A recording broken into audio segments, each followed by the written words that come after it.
Okay, in Objective 5, we looked at graphing rational functions.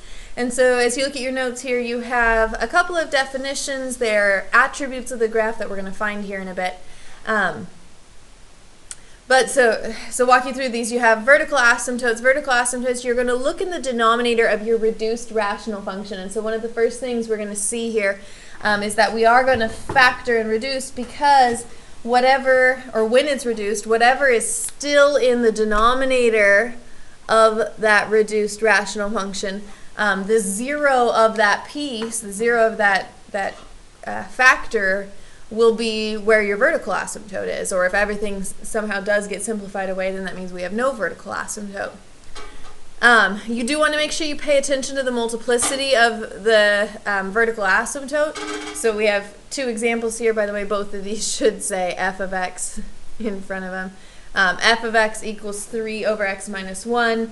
And then f of x equals 3 over x minus 1 quantity squared. And so if we were to look at the multiplicity of that function, this first one has no multiplicity down here. Our denominator would equal 1, or sorry, our denominator would equal 0 at x equals 1.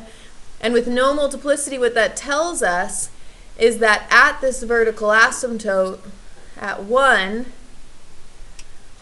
whichever direction the graph goes on one side of that vertical asymptote, whether it goes down to negative infinity or up to positive infinity, on the other, it's going to go the opposite direction because of our multiplicity of 1. And so this particular function does something kind of roughly speaking like this. It goes down to negative infinity on the left and positive infinity up to positive infinity on the right. And so you see that switching of direction on either side of the asymptote because of our lack of multiplicity there.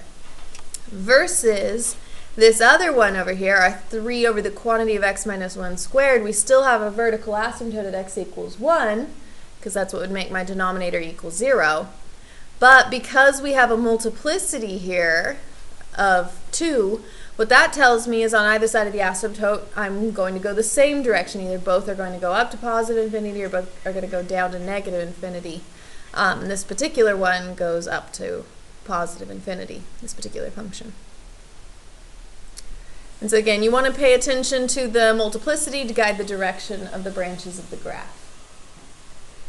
Okay, next up we have holes. So if a 0 reduces out of the original rational function, then it is simply a hole in the graph, not a vertical asymptote. And so looking at this function here, because I could simplify these x minus 1s, causing them to be a removable excluded value or a removable discontinuity, what that tells me is that x equals 1, which is what makes that denominator equal 0, is a hole. Okay, horizontal asymptotes. We did horizontal asymptotes in Objective 4. This is found by taking the limit for the reduced function as x goes to infinity or negative infinity. If the limit exists, then the horizontal asymptote, then the horizontal asymptote is the horizontal line that equals this limit. So for example here, going back to Objective 4, we're looking at are we top heavy, bottom heavy, or equal heavy? Well, this particular one is definitely equal heavy. We have powers of 1 in both the top and bottom. And so if I were to reduce those coefficients, 3 over 1 would be 3 right here. And so my horizontal asymptote is at y equals 3. If we were top heavy, it would be does not exist. If we were bottom heavy, it would be 0. And then finally we have a slant asymptote. A slant asymptote is for a reduced rational function, it only exists if the degree of the numerator is exactly 1 degree higher than the degree of the denominator. And the denominator must have a degree of at least 1. If the denominator has gotten simplified away, then we would therefore have no slant asymptote because we'd have no denominator. Okay, if this is the case, the slant asymptote is found by division. And you can do either synthetic or long. It does not matter. Whichever one you do, you will always end up with a remainder of some sort, and so you'll just throw away that remainder. So that 7 would just get discarded, and what we'd be left with is 1 and 3, which is 1x plus 3. And you'd graph your slant asymptote using y equals mx plus b form, and it'd provide a structure to your graph there. Okay? So, starting us off, we have 4 examples here, just identifying what our asymptotes and holes would be. My recommendation would be at some point to make sure that you've paused the video, worked through it on your own, that way you're getting that gauge, am I actually understanding these concepts, or is there something that I need to make sure I come in and ask specifically in class? You could do that after 1 or 2 of them maybe, or if you feel like after the definitions we just walked through, you have a fairly good handle on them already, well then maybe pause now and work through them, restarting when you either have an answer or are stuck, whichever one tends to happen. But because there are only 4, like I said, do keep a gauge on that. Don't just watch all 4 examples through. Make sure to pause the video and give it a shot on your own at some point. Okay? So, number 1, we're finding asymptotes and holes. So first thing we need to do is, am I factored and reduced? Yes. If not, I would have to do so. Okay, next up we have our holes. Holes are anything that could be removed from the function as 0 that existed both in the numerator and denominator.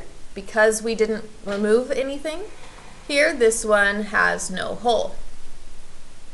A vertical asymptote is whatever makes my denominator, my reduced denominator I should say, equal 0. Well, in this case, my reduced denominator is x plus 3. And for this to equal 0, x would equal -3. Horizontal asymptote, we're looking at principles of dominance. Am I top heavy, bottom heavy, or equal heavy? In this case, I am equal heavy. We are looking at x over x as my highest powers there. If I were to reduce their coefficients, it would be 1 over 1, which is 1. And then slant asymptote. Slant asymptote only exists when my denominator has some sort of power and my numerator is exactly 1 higher. In this case, because these are equal power, I'm not exactly 1 higher in the numerator, and so I have no slant asymptote. Okay? Okay, number 2, factor and reduce. So in this one, this does factor to x minus 2 and x minus 4. Over x minus 4 and x plus 3, which allows us to reduce. X minus 4s would cancel. And so my function is x minus 2 over x plus 3. Okay, holes. Holes exist within whatever got removed. So in this case, it was my x minus 4 that got simplified. What would make x minus 4 equal 0? That would be x equals 4. And actually, you can find what that coordinate point would be. If you wanted to express it as a coordinate point, x would be 4. Y would come from taking that 4 and plugging it back into your function to see what you get.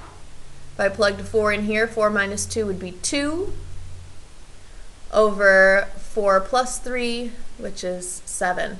And so if you wanted to actually find the xy coordinate, you could plug in to see what your y would be. Okay, vertical asymptote, whatever would make the remaining denominator equal 0 here. So what would make x plus 3 equal 0? That would be x equals -3. Horizontal asymptotes, principle of dominance. Am I top heavy, bottom heavy, or equal heavy? We are equal heavy here. And actually, it doesn't matter whether you look at the original or the reduced function for this. You'll get the same answer no matter what. In my original, x squared was my highest power, so we'd be reducing 1 over 1, which is 1. Or if you looked at your reduced, x over x would be my highest power, which means 1 over 1, or 1. So it doesn't matter where you look to get your horizontal asymptote, as long as you're considering that highest power idea. And then slant asymptote, again, slant asymptote only exists when the numerator is exactly 1 higher than the power of the denominator, which in this case it's not. They are equal, and so I have no slant asymptote.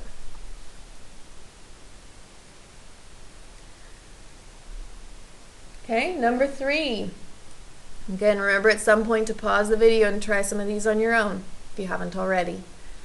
Okay, factoring this, we would have x plus 1 and x plus 1 on top. And on bottom, 3x plus 1 and x minus 2. And so nothing reduces here, and so that's my function. Holes, what got removed? Well, in this case, nothing got removed, so I have no hole. Vertical asymptote, what still makes 0 in the denominator after being reduced? Well, I have two factors here, so I'm going to have two vertical asymptotes. One would be whatever makes 3x plus 1 equals 0, which would be negative 1/3. And then one with whatever would make x minus 2 equals 0, which is 2.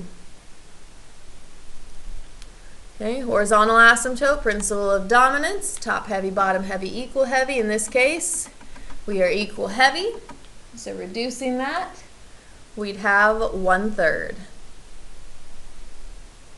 And slant asymptote, again, only exists when we are exactly one higher in the numerator than the denominator. In this case, they are equal. So I have no slant asymptote.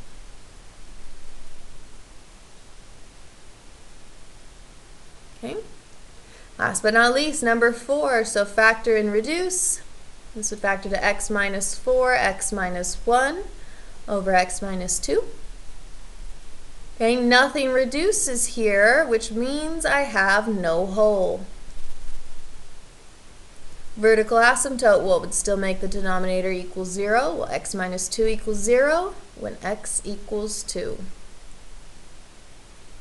Horizontal asymptote, principle of dominance, top heavy, bottom heavy, or equal heavy. In this case, as I compare my highest powers, I am in fact top heavy. And so when I am top heavy, it means that I have no horizontal asymptote. It doesn't exist. And then slant asymptote exists only when the numerator is exactly one higher than the denominator, which is true. So slant asymptote does exist. So then you are doing either long division or synthetic. I'm going to do long here. So we have our x squared minus 5x plus 4 inside, x minus 2 outside. X goes into x squared, x times x is x squared, x times negative 2 is negative 2x. Subtract. We end up with negative 3x plus 4. X goes into negative 3x, negative 3 times. And technically speaking, I can stop there because whatever's left is going to be a remainder. And remember, we just disregard the remainder. But if you wanted to finish it out, you do get a remainder of negative 2. So my slant asymptote here is x minus 3.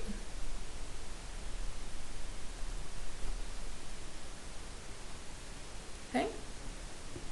So all of these have been to practice finding the attributes that we are going to need for graphing here. So I'm going to do a couple of graphing ones. Same recommendation as before. After watching one or two, maybe just one. Pause the video, try a couple on your own. That way you're getting that gauge of what am I understanding, what am I not, so that you can get the specific help that you are needing to make sure that you are good to go with these or with this topic. Okay? So graphing, you're going to start by finding all the attributes of your graph. There are lots of details, lots of steps to these problems, so go slow and pay attention. These are not ones to rush through. Okay, we have our steps here, which I'm going to model with this first example. Okay, so step 1, we're going to factor and reduce. This one factors to x minus 5 times x plus 5 over x plus 5 times x plus 1, which reduces to x minus 5 over x plus 1. Okay, step 2, you're going to find your asymptotes. Just like we were working on before, vertical asymptotes, we're going to set the reduced denominator equal to 0. Horizontal asymptotes is that principle of dominance. Slant asymptotes, either synthetic division or long division, whichever one you prefer. I did long division on the last one, so I'll do synthetic on whatever the next one is that applies for slant asymptote, just to model both. Okay, and it is your choice. Okay, so asymptotes. And then holes. We're also going to find holes here, just like we did before, which is the x value from the canceled factor. And then, like we said, you find the y value by substituting the x back in, like we did back here to get this 2/7. Okay, so holes and asymptotes. A whole reduced function. In this case, what reduced away was the x plus 5, which would make -5. It's 0. Plugging that back in to get my y coordinate into the reduced function, -5 minus 5 is -10 over -5 plus 1, which is -4. -10 over -4 is 5/2. Vertical asymptote, denominator equaling 0. What would make this denominator equal 0? That would be -1. Horizontal asymptotes, principle of dominance. In this case, they top heavy, bottom heavy, equal heavy. We are, in fact, equal heavy. And again, remember, it doesn't matter whether you look at the original or the reduced. You get the same horizontal asymptote, which in this case would be y equals 1. In slant asymptote, only when the numerator is exactly 1 higher, which it's not, so we have no slant. Okay.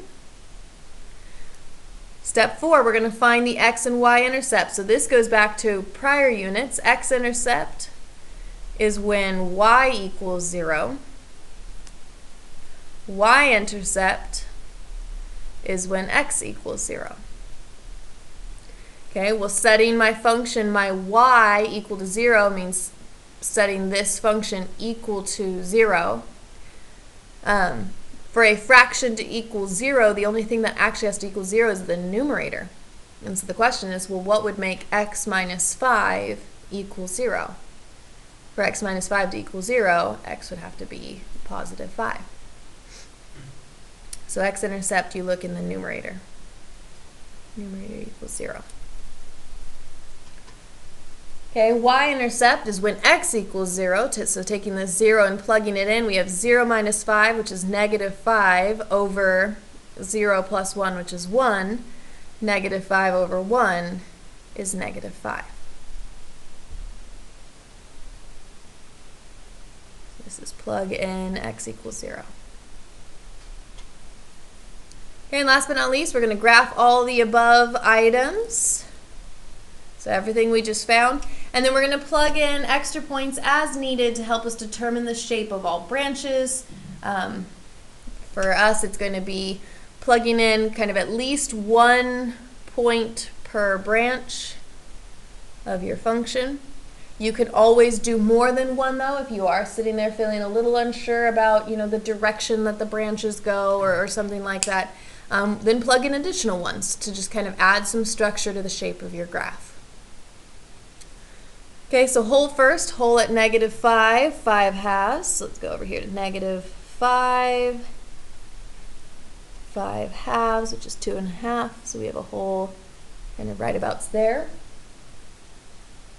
We have a vertical asymptote at x equals -1. Well, here's x equals -1. Horizontal asymptote at y equals 1, which is right here. No slant asymptote, x-intercept at 5, 0, 2, 3, 4, 5. Y-intercept at 0, -5, 2, 3, 4, 5. Okay, and then we're actually pretty sure just from those that we could kind of see the shape that the graph is going to go, because we have these 2 points and then the asymptotes that are going to create little force fields. So we're pretty sure this graph is going to do something kind of like this in here alongside those asymptotes. This one, pretty sure we're going to see something along these lines. But again, plugging in kind of 1 more point per branch just to verify. It is your choice, like we've said, as to what point you plug in. So say, for example, I plugged in -4 to give me this point. Well, that would be -9 over -3, which is 3. And so give me a point kind of right about there. Or plugging in -3. -3, I'd have -8 over -2, which would be 4. which gives me a little bit more structure. Or negative 2, negative 7 over negative 1, which would be 7 up here. So again, you only need 1 point per branch, but if you're feeling at all unsure about the shape, you can always add in a couple more just to make sure. Plugging in, say 1, we'd have negative 4 over 2, which is negative 2. Plugging in 2, we'd have negative 3 over 3, which is negative 1, and so on and so forth. You could continue to plot points if you wanted, just to provide a little bit more structure to this guy if you'd like. But there's our sketch. Okay. Number 2, factor and reduce. This one factors to x plus 1 over x plus 1 all over x plus 4. Okay. Doesn't reduce, so we're good to go. Holes. It didn't reduce, so we have no holes. Vertical asymptote, what makes the denominator equal 0? That would be x equals negative 4. Horizontal asymptote, principle of dominance, top heavy, bottom heavy, equal heavy. In this case, we are top heavy, which means that my horizontal asymptote does not exist, D and E. Slant asymptote only exists when the numerator is exactly 1 higher than the denominator, which it is. So I'm going to go ahead and do division. Because we did long division before, I'll do synthetic division on this one, just to demonstrate both. So coefficients, we'd have 1, 2, 1 for the numerator, and a 0 of negative 4 on the outside for my denominator there. Okay, we bring down the 1, multiply would be negative 4. Adding down to minus 4 is negative 2. Multiplying, we'd have positive 8. Adding down would be 9. And remember, you always disregard the remainder. So in this case, my slant asymptote is at y equals 1x minus 2. Okay. X-intercepts, like we did up above, X-intercept is setting the fraction equal to 0, which really means the numerator. What would make my numerator equal 0? Well, there's only one thing that makes my numerator equal 0, that is negative 1. Going back to our prior unit, there are 2 of those, so we know this one's going to be a bounce because of the multiplicity of 2. Y-intercept, plugging in 0 for x, we'd have 1 times 1, which is 1, over 4. So my y-intercept is 1/4. Graphing these, we have no hole, a vertical asymptote at negative 4.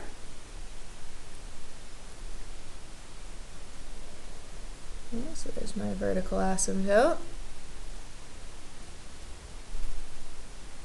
Okay, no horizontal asymptote, a slant asymptote at y equals x minus 2. So starting at negative 2, which would be here, we are going up 1 over 1, so on and so forth, down 1 over 1,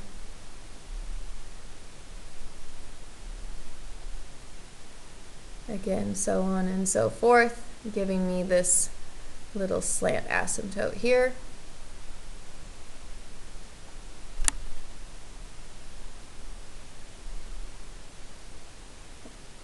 X-intercept at negative 1, 0, which again I'm pretty sure is a bounce.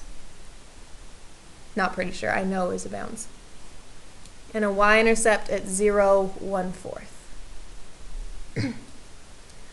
Okay, plugging in additional points to see my branches here. So again, it is your choice how many points you plug in, but we always say at least 1 per branch.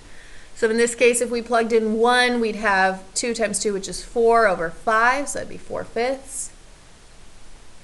If we plugged in, say, 2, we'd have 3 times 3, which is 9 over 6, which is 3/2, or 1.5. So you could do that. You could even plug in 3 if you wanted to. We'd have 4 times 4, which is 16 over 7, which is a little bit more than 2. So something along those lines. You could even go in the negative 2 direction. Negative 1 times negative 1, which is 1 over 2, so 1/2. Or plugging in -3, we'd have -2 times -2, which is 4 over 1. So we'd be up here. If you wanted, if you felt, again, however many points you feel like you need to give you the structure of your graph, kind of contained between those two force fields. Going over to this side, so to say -5, plugging in -5, we'd have -4 times -4, which is 16 over -1. So we're looking at -16, which unfortunately with my graph is way off my graph. So I'm going to need to kind of pick maybe a different point or scale my graph a little bit differently here.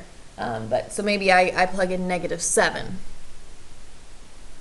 I'm sorry, that's not -7, 1, 2, 3, 4, that's -6.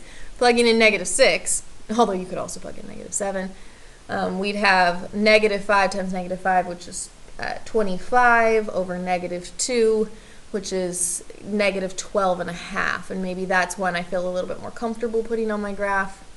7, 8, 9, 10, 11, 12, 13. So we're looking somewhere kind of down here-ish. And again, because of my two force fields, I'm going to have to compensate a little bit here because I drew my graph a little low, sorry. But we know our graph is going to do something like this down here, coming in alongside my two asymptotes. I should have pushed my graph up a little bit further, but something like that. Okay? Example 3. Again, remember, pause it at some point, try it on your own. Factor and reduce. We have our 2 over x plus 1 times x minus 2, x plus 2, x plus 3, which does not reduce. So wholes didn't reduce, so we have no whole. Vertical asymptote, what makes my denominator equal 0? That would be -2 and -3. Okay. Horizontal asymptote, principle of dominance. In this case, we are equal heavy, so we'd be reducing our powers. So we have a power of 2 times 1 times 1, which is 2 over 1. So 2. And slant asymptote only exists when the numerator is exactly 1 power higher than the denominator, which it's not. They are equal, so we have no slant asymptote. X-intercept, setting my numerator equal to 0. To figure out what would make y equal 0, there are two things for this one. What would make x plus 1 equal 0 would be -1. Making x minus 2 equal 0 would be 2. Y-intercept, plugging in 0. We would have 2 times 1 times -2, which is -4, over 2 times 3, which is 6. So we have a y-intercept of -2/3. Okay, graphing these. No holes, vertical asymptotes at -2 and -3.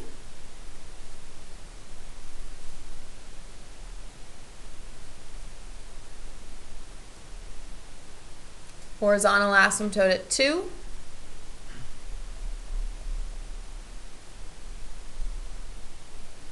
No slant asymptote. X-intercepts at -1, 0 and 2, 0.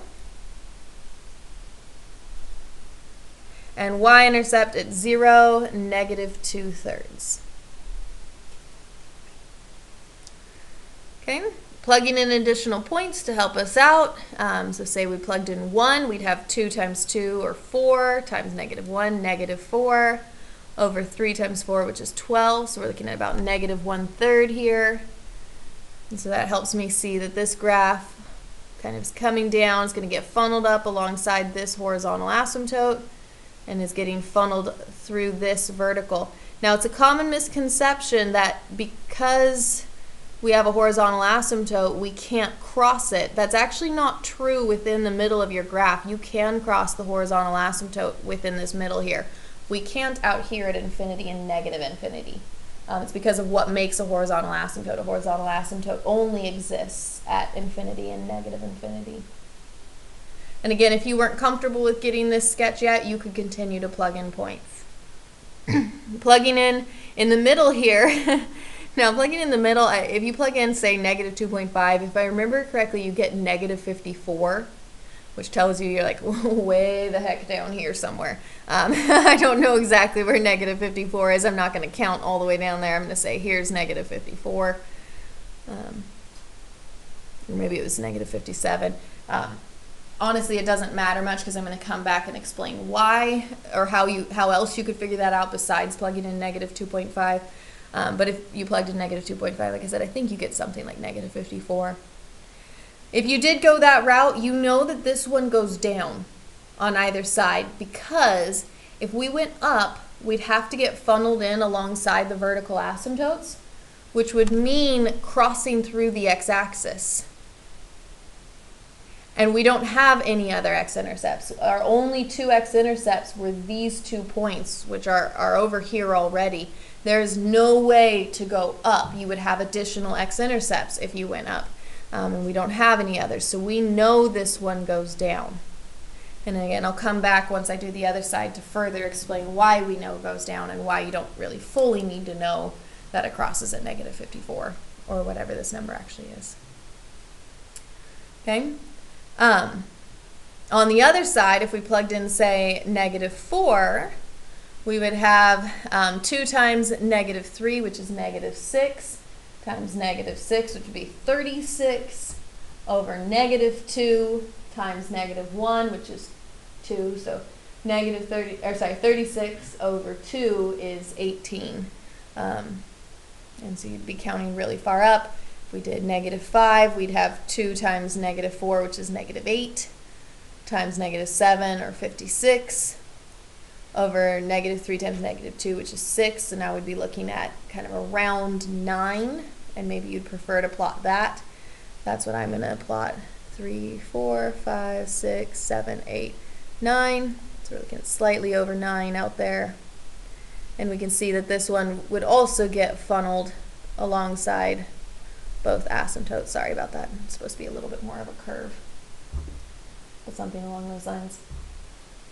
Okay, so coming back, the other reason we know this one goes down, besides that it can't cross through the x-axis, is this. Earlier we talked about the multiplicity of the denominator.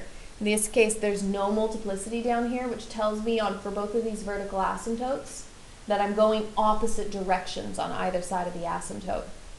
Because this one had to go up, because of the shape of this graph, because this one had to go up, this one has to go down. There's no multiplicity at this vertical asymptote. Similarly, because this one had to go up, because of where this point was located, this one has to go down, because there's no multiplicity on that vertical asymptote. This vertical asymptote. So, if you were ever in a situation where you're like, I don't want to have to plug in 2.5, well then do both sides of the asymptotes, look at where they go, and use that to help you determine where you might go in the middle. Because again, without any multiplicity, without an even multiplicity up here, we would have to go opposite directions. Okay? Okay, example 4. Factoring and reducing. We have x minus 2 and x minus 3 over x minus 2, which does reduce to x minus 3. Okay, holes. We did have a reduction, so that means I do have a hole. What would make that reduced thing equal 0? It would be positive 2. To figure out what its y would be, plugging 2 in, we'd have negative 1. Vertical asymptote, what still remains as a 0 in the denominator? Nothing. Horizontal asymptote, principle of dominance. We are top heavy in this one, which means I have no horizontal asymptote. It does not exist. Slant asymptote only exists when the numerator is exactly 1 higher than the denominator. Well, we don't even have a denominator anymore. It got reduced away. So I have no slant asymptote. X-Intercept, setting that numerator equal to 0, which means the x minus 3. Setting x minus 3 equal to 0, we'd get 3. Y-intercept, plugging in 0. Plugging in 0, we'd get -3. Plotting these points, we have a hole at 2, -1. An X-intercept at 3, 0. A Y-intercept at 0, -3. And then we actually already know what this graph looks like. This is x minus 3, which is a line, right? Y equals mx plus b. But if you weren't comfortable making that assessment, like I said, you could plug in additional points. Plugging in 1, we'd get -2. Plugging in 4, we'd get 1. Plugging in 5, we'd get 2. And so you can see that line kind of come into being, oops, as you plug in your coordinate points. Okay, last one. Again, if you have not yet already, you need to pause and try one of these on your own just to get that gauge. How am I feeling? Okay, factor and reduce. This one is already factored and does not reduce. So, holes. Well, nothing reduced, so we have no hole. Vertical asymptote, what would make this denominator equal 0? That would be x equals -1, and we do have a multiplicity of 2. So remember what we talked about on that first page. That tells me on either side of this asymptote, my graph's going to be going the same direction. I don't know which direction yet, but it's going to go the same direction. Horizontal asymptote, okay? Principle of dominance, these are equal heavy, so the numerator has a coefficient of 1 times 1, which is 1, over the denominator of 1 times 1, which is 1. 1 over 1 is 1. Slant asymptote, numerator have a power of exactly 1 more than the denominator, which it doesn't, so we have no slant asymptote. X-intercept, setting the numerator equal to 0. We do have 2 of them in this one. 2 factors up there, 2 things that can equal 0. So what would make x plus 3 equal 0? That would be -3. What would make x minus 4 equal 0? That would be 4. Y-intercept, plugging in 0, we'd have 3 times -4, which is -12, over 1, which is -12. Okay, graphing this. We have a vertical asymptote at -1. A horizontal asymptote at y equals 1. X-intercept at -3 and 4. Y-intercepts at -12, 3, 4, 5, 6, 7, 8, 9, 10, 11, 12. So way down here. Okay, and we're pretty sure we can already see our shape here based off those points. But again, you could plug in a couple more just to add to the shape. Plugging in 1, we'd have 4 times -3, which is -12 over 4, which is -3. Plugging in 2, we'd have 5 times -2, which is -10 over 9, which is a little bit more than -1, and so on and so forth. And so you can see this graph is going to come up through these points and get funneled alongside those 2 vertical asymptotes. This one's going to come down further, coming in alongside this vertical asymptote. On this side, if we plugged in, say, -2, we'd get 1 times -6, which is 6, I'm sorry, -6, over 1, so we're looking at -6 down here, 3, 4, 5, 6, which shows me my graph is going to do something somewhat like this, which confirms what we talked about earlier with the multiplicity, because my denominator here, my vertical asymptote, had a multiplicity of 2, at this x equals -1, multiplicity of 2. I should see my graph going the same direction on either side of that asymptote. Okay, and that's objective 5.